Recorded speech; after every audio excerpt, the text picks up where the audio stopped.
पानीदार ही अच्छा लगता है। पानीदार काहे बदे जानो थे मर्द पहले के लोग कहे कि रघुकुल रीति सदा चली आई मेहरारू पर जुलुम ढहाई। हाँ नहीं कि ना मर्द हो तू ढहावत है कि नहीं नहीं आपके चुप रहा। कहे रघुकुल रीति सदा चली आई प्राण जाई पर वचन न जाई। बात खातिर मरी जाबू चली जाए लेकिन बात कटे के नहीं चाहिए। अच्छा आज अगर घरे में 10 सदस्य हैं तो मैं 4 पानीदार मिली है बाकी 6 तो ऐसे मिली है कि सुबेरे का कहते हैं संझा का हो जाई क्यों नहीं जानत। वीर चाहे तब के हो वीर चाहे आज के हो उन वीरों के लिए कवि की कलम लिखती है। कहा लिखे 4 लाइन भूमिका के अंदर से आवा।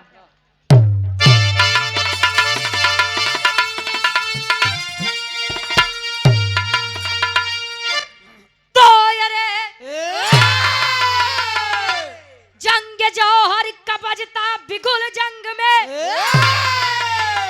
रंग लाती थी लोरिक की थी जब जवानी। रक्त की बूंद में खून है खून का अरे लोरिक के लइका या भोरिक के कहानी। हर की छाती पे गर्जन करे सर्वदा बोला या भोरिक माँ क्यों न पिंडदान हुआ तो मजरी करे गुलामी न मंजूर मुझको करे हक अदा वही बलवान हुआ।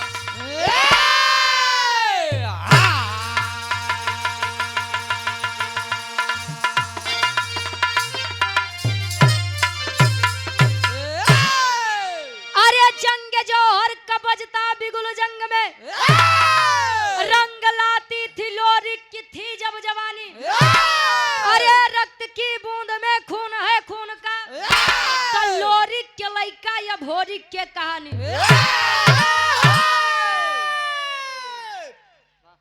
इतिहास के बाद खानदानी विरहा वीर लोरिक गढ़गौरा के वीर वीरताई के बारे में यदि नाम आए तो बिरलोरिक और समरू जी का नाम लोग बड़े अदब और सम्मान से लेते हैं। ए भैया लोरिक के पिताजी के नाम कुबई दादा रहे। कुबई उनका नाम रहे लोग उनका सम्मान से कुबई दादा कहा। कुबई जी के ससुरारी कहाँ भाई आप लोग जानत थे? तो हर बात नहीं करते तू नीचे कहिए। ए भैया कुबई जी गढ़गौरा ही बलिया से 70 किलोमीटर दूर गढ़गौरा के वीर कुबई दादाजी के विवाह हमारे नेवाड़ी जेठवाड़ा प्रतापगढ़ में। हाँ हमारे प्रतापगढ़ में हो। कुबई जी के ससुराल हमारे प्रतापगढ़ नेवाड़ी जेठवाड़ा प्रतापगढ़ में खोइलन जी से भई रहे। आ जेठवाड़ा प्रतापगढ़ में एक धाम बा जेकर नाम खोइलन धाम बा। जे बाबू भैया लोग जानत होइए उनकर बात करत है आ नहीं जानते तो हम बताई देते हैं। खोइलन धाम बड़ा पवित्र स्थल है। लोग बड़े श्रद्धा से जाते हैं वहां दर्शन और दीदार करने के लिए। ए भैया कुबई जी और खोइलन जी के बीच में 2 लड़का वीर लोरिक और वीर समरू जी। ध्यान देंगे अब वीर लोरिक और माई मजरी के बीच में एक लड़का जेकर नाम अभोरिक बताया गया। ए भैया लोरिक किस नश्वर संसार को छोड़कर गए। वीर अभोरिक जब किशोरावस्था से बाल्यावस्था से किशोरावस्था में आया मतलब लइकई से जब करे जवानी आए। अच्छा पहले के लोग एक बात कहा जे करे जवानी आवत हो तो चोकरत किया अपने मासुका से कोनो नायक अपने नायिका से कोनो बुढ़वा अपने बुढ़िया से कहा का कवि जी लिखत है।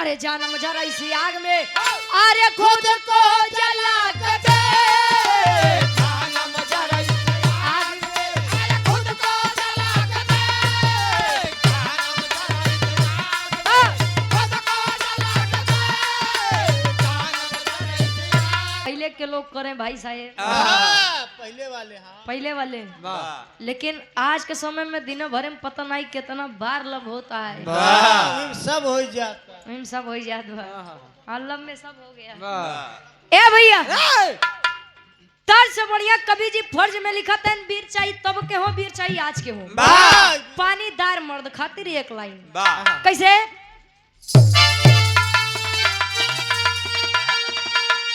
अरे बोला है वीर बघेला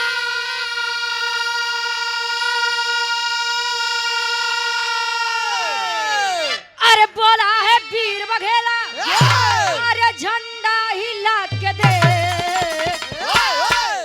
अरे बोला है वीर बघेला अरे झंडा हिला के दे हट जाएगा समर से अरे हट जाएगा समर से अरे पंजा मिला के दे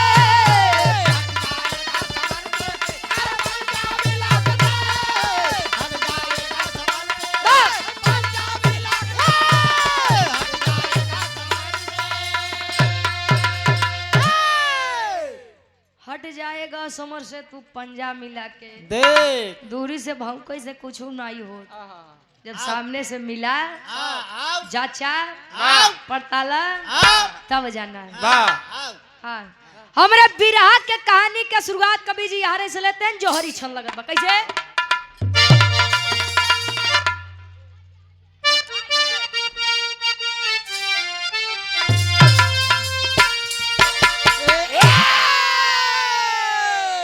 ध्यान देंगे बिरहा को सुनने वाले लोग अरे तो एक दिन मजरी माता से भोरी के आके बोला कब से तुम हो मां सोई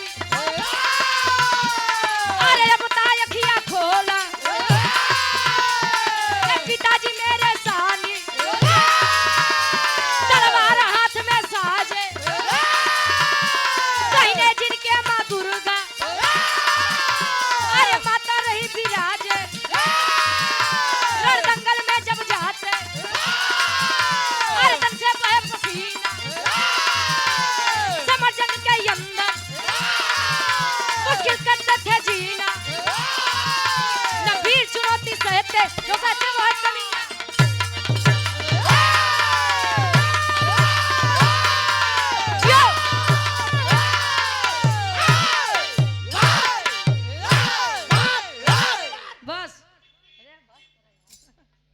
वाह हम जानो थे तू प्रयागराज के शेर है वाह ए भैया कहानी के तो नहीं समझला आशा नहीं पूर्ण विश्वास बा कहानी शीशा के जैसा साफ हुई वीर भोरी जब बड़ा हुआ यूं में भक्ति के भाव बा माई दुर्गा के दिन रात पूजा आराधना वंदना करे अपने बाबू वीर लोरी के जैसा धीरे धीरे समय बीता एक दिन मंदिर पर बैठा और विचार किया आज बिना हम जाने जा बनाइए बैठ गया मूर्ति के सामने बैठा है और आवाज दिया माँ अये माँ मेरे पिता वीर लोरी जब भी आपको जरूरत पड़ी अपने जंघे का खून पिला करके आपको संतुष्ट करने का काम किए हैं ए माँ तारी हम वो नहीं के लइका अभोरी कही आखिर मेरी विनती क्यों नहीं स्वीकारी जा रही है माँ माँ दुर्गा प्रकट हुई बोली बेटा ये भोरी मैं तुझसे जरा भी नाराज नहीं हूँ लेकिन एक बात की मुझे बड़ी तकलीफ है बेटा कौने चीज के तेरे पिता वीर लोरिक मेरे इतने बड़े भक्त थे आज भी उनकी आत्मा को शांति नहीं मिली बेटा मतलब तोरे बाऊ वीर लोरिक के पिंडादान अबे नहीं भवा तोरे बाऊ पिंडादान नहीं आदरणीय विजय सिंह यादव जी स्वर्गीय बाबू राधे श्याम यादव जी क्या सुपुत्र हैं हमारे गार्जियन जी के द्वारा 100 रुपए ले लो हारो से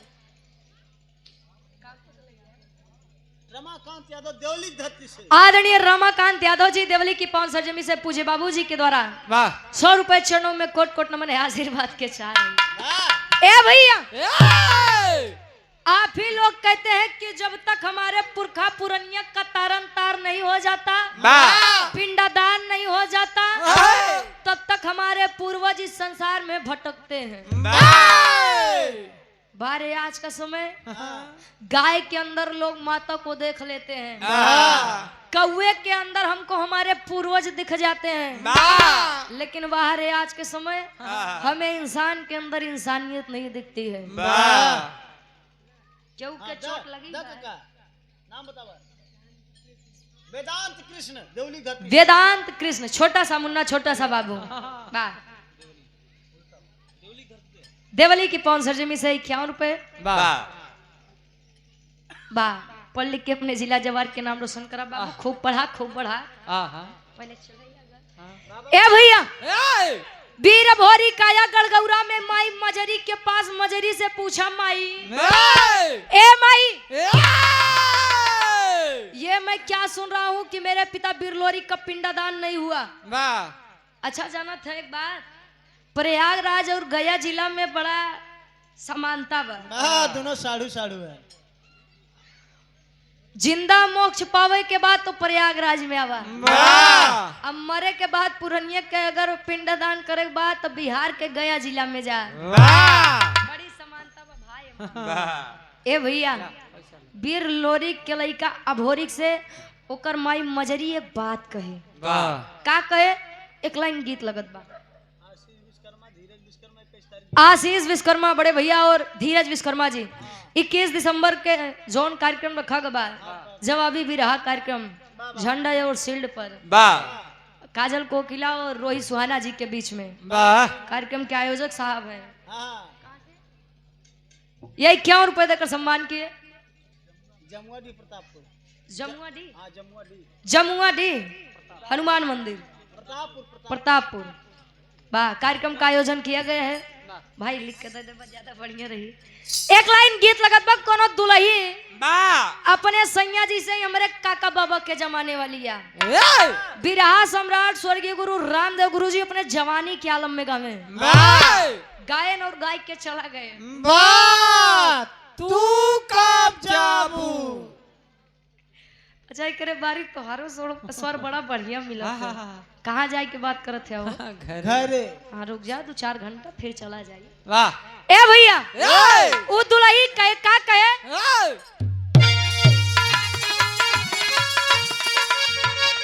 आर्य त झूलनी पे उड़ानी, आर्य झूलनी पे उड़नी, हई जहाजिया उड़ा दो, हई जहाजिया उड़ा दो, हमार पाई जे बड़ा जहीरा जला दो, हमार पाई जे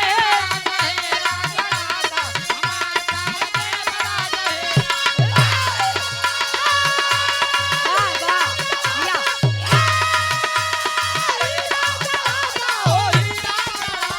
हमार पाई जे बड़ा जहीरा जला दो, हमार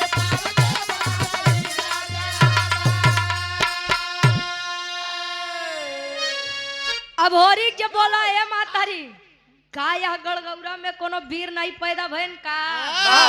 ए लल्ला हाँ ए बेटा वीर तो बहुत पैदा भइल, लेकिन जाना था कि पुरखा पुरनिया के तारन तार उनकर वंश करत है। वाह! ए बेटा ए! मत जा बेटा। कहे क्यों? हाँ कहे वो पिपरी का राजा सुरपति अगर जान गया बेटा वाह! तो तुझे मौत के घाट उतार देगा। वाह वाह वाह। प्रमाण मिलता है आज तक सुरपति से आगे कोई नहीं गया। वाह! इतनी बात जब वीर भोरिक सुने से ए माई, ए!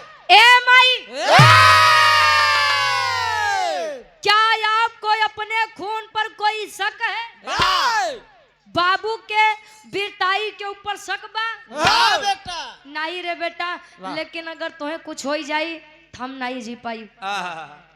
वीर भोरी कहे माई वाह! अब चाहे मरब या मारब, लेकिन बाऊ के पिंडदान हाँ, कई के लौटब। वाह! कहत बका कहे एक लाइन, अरे बिरताई क्या मरे, अरे बिरताई क्या मरे, हाय तिलकिया लगाव, हाय तिलकिया लगाव, हमार माई हमके रण में पठाव, हमार माई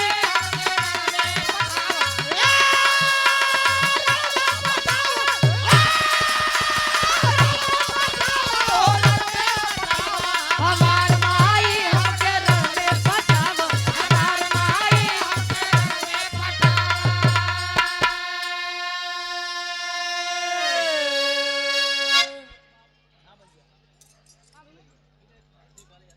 विनय कुमार डिहवा की पवन सरजमी से हमारे गार्जियन जी के द्वारा 51 रुपए चरणों में कोट कोट नमन है, आशीर्वाद के चाह रही पृथ्वी पाल यादव देवली आदरणीय पृथ्वी पाल यादव जी देवली की पवन सरजमी से 100 रुपए देकर। ए भैया अच्छा तिलक कई प्रकार का होता है।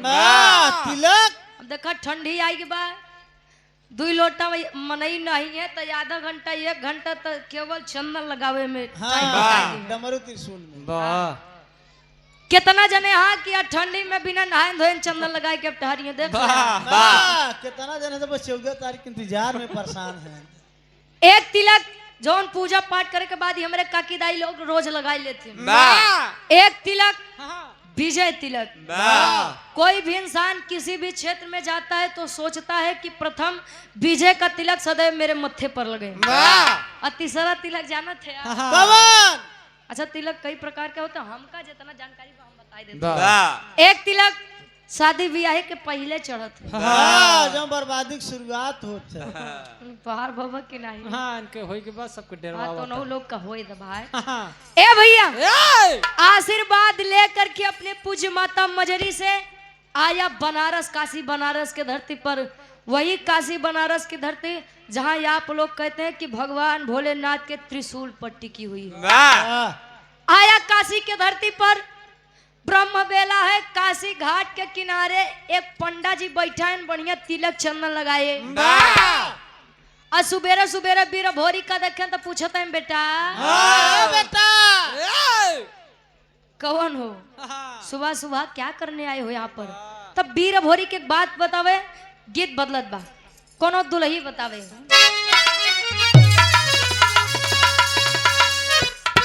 क्या बात है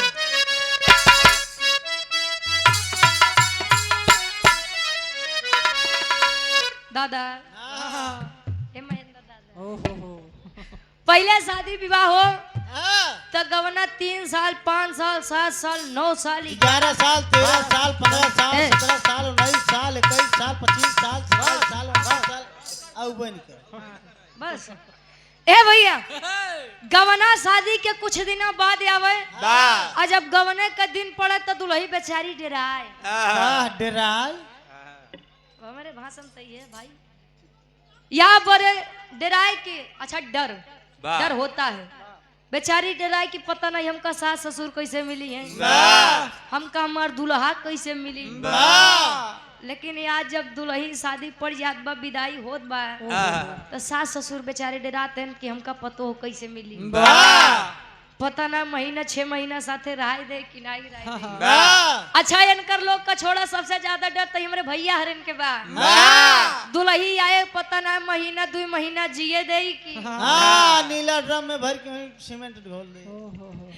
ए भैया अभी ज्यादा दिन की बात नहीं, अम्बेडकर नगर में एक महिला थी, उसकी उम्र लगभग 45 साल थी, 5 बच्चे थे उसके। पति को पता चला कि भाई मेरी पत्नी का अफेयर बाहर है, अफेयर मतलब कि हमारे अलावा कहूँ का चक्कर बा। दुल्हा बेचारा कहे से काम करे, अपन बोरिया बिस्तर बांध आओ चल, लेकर गया प्रेमी के हाथ में अपने पत्नी का हाथ थमा दिया। आया तो गांव वाले पूछे यार तोरे मेहरारू इतना बड़ा कांड कर दिया, तू ले गया खुशी खुशी उनका देह आया, हमार मेहरारू हो तो मार देते। लइको बेचारा के भाई साहब प्रेमी के हाथ पकड़ाए दे तो जी जाबे, आई मारे कोशिश करबे तो हम ही कटाई जा। ए भैया बड़ा तगड़ा डेर बैठा भाई सब। उ दुल्ही कहे का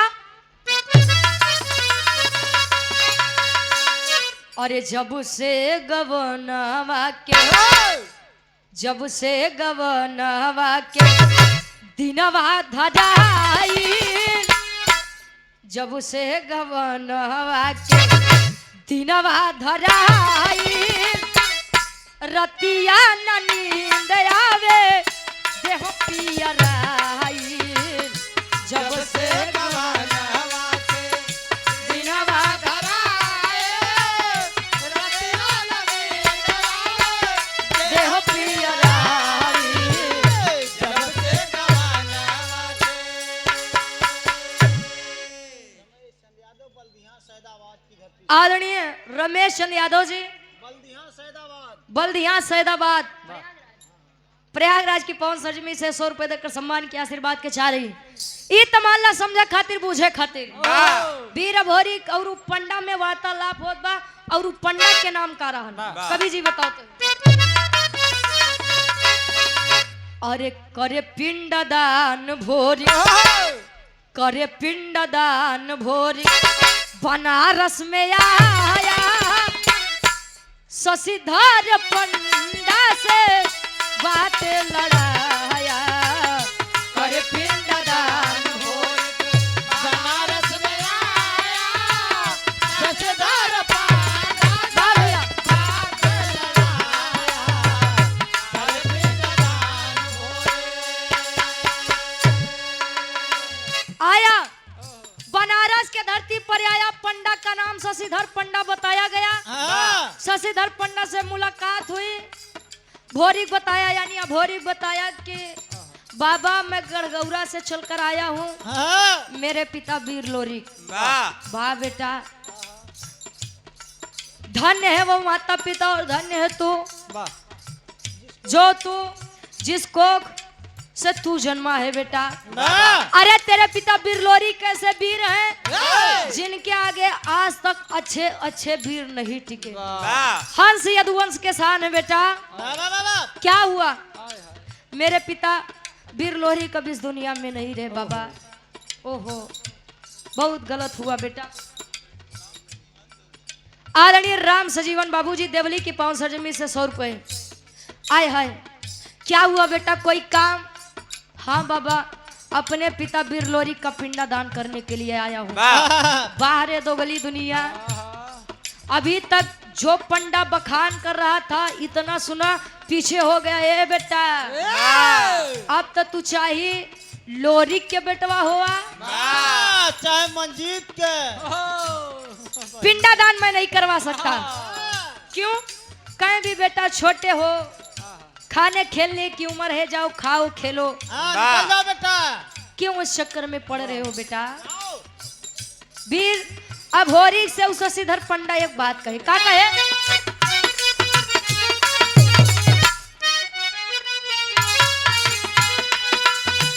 काहे पंडा पहले पिंड दान करी है राजा। काहे पंडा पहले पिंड दान करी है राजा। काहे पंडा पहले पिंड दान करी है राजा। जबरदस्ती करबा बच्चा रण में मार जाबा।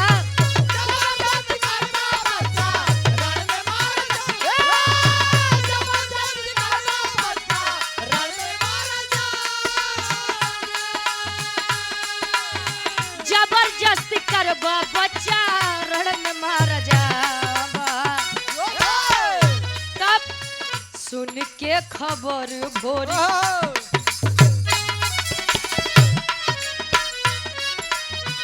सुन के खबर भोरी तन में गुस्सा आया। शशिधर पंडा से बात लड़ाया। सुन के खबर भोरी तन में गुस्सा आया। शशिधर पंडा से बात लड़ाया। सुन के खबर भोरी। ए भैया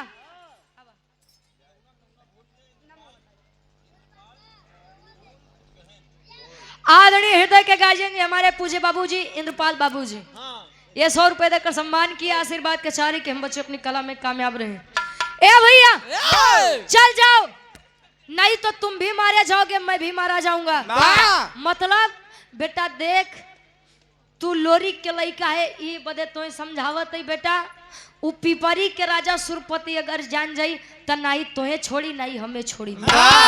चल जा बाकी वाह रे वीर निकाल के तलवार गर्दन पे रख दिया। ए बाबा ए बाबा पिंडदान करवाएंगे कि नहीं करवाएंगे? करवाएंगे कि नहीं करवाओ बे कि ना करवाओ बे? बोल। ए भैया अब बेचारा शशिधर पंडा खड़ा वो बैठ गया बा। हाँ लगा नहीं रही। कहीं बे साला बा पिंडादान नहीं करवाऊंगा तो ये मार देगा, पिंडादान करवा दूंगा तो वो मार देगा। बा वो का मतलब सुरपति मार देगा। कहीं चला जवन सामने पड़ा पहले वो देखा बाद में देखा जाई। पिंडादान करवा दिया। लोरी का पिंडादान हुआ। बिहार के बाद तिहारे छोड़ दा। अब यार दोनों लोग आपस में बात कर रहे थे। आखिरी बाबा सुरपति हा के बड़ा सारे चर्चा सुने यही क्या या? अब वो हर खबर पिपरी कहाँ जाते बैठिए। जब बोले वीर भोरी के कुछ नहीं हुई तब बोले तो कुछ ना हुई बैठा। देखा एक सारे के आज हम काम तमाम का तेरी के भाव में कभी जी लिखते हैं कैसे?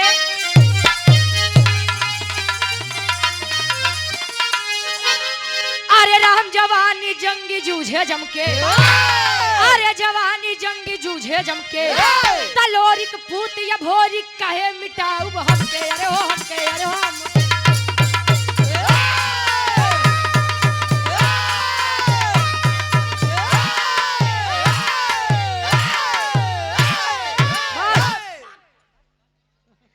भैया कहे लोरिक पूत भोरिक कहे मिटाऊ हमके जवानी जंगी जूझे जमके।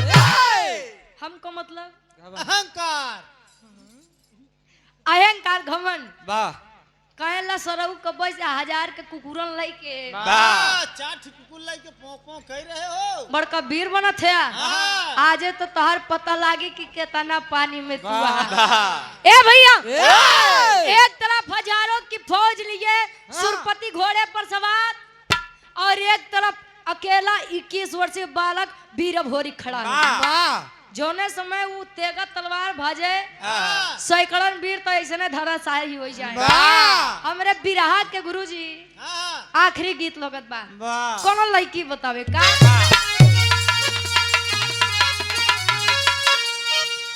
आर्य सासुमार तनवा,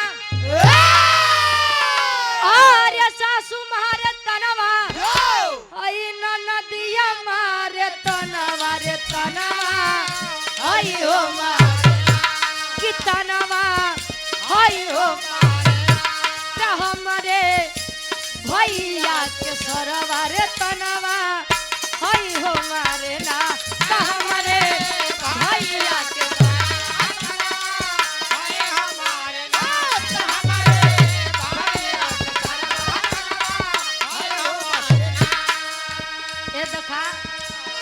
हंस के आप लोग आग ना लगाव जाया। ई लड़की कहे हम अगली पार्टी के कुछ नहीं खाती भाई। ए भैया ई तो दुल्ही बतावे लेकिन खैर ई तो बात के बाद बा भाव पर गौर करेंगे। बिरहा में वीर भोरी करत बक्का आदरणीय आलोक कुमार यादव जी ग्राम प्रधान साहब या हमारे पूज्य गार्जियन जी के द्वारा 500 रुपए देकर सम्मान किए। माई भगवती करें कि 2026 वाला चुनाव आप वही जीता। अच्छा सब चुनाव तो बड़ा बढ़िया निकल जाता लेकिन प्रधानी में बड़ा मेहनत करे के पड़ा। बड़ी दारू शीशी में तो उसी क्यों नहीं पूछे तब वो सब जानो थे। आ भैया कहे अरे लोरी के पुतवा गरजा, लोरी के पुतवा गरजा, वीर बालवा नवा जनवा अरे के मरबना के जनवा अरे के मरबना तकुदा जंग मय धनवा रे जनवा अरे के मरबना तकुदा जंग मय धनवा रे जियो अरे के मरबना तकुदा जंग मय धनवा रे जनवा अरे के मरबना।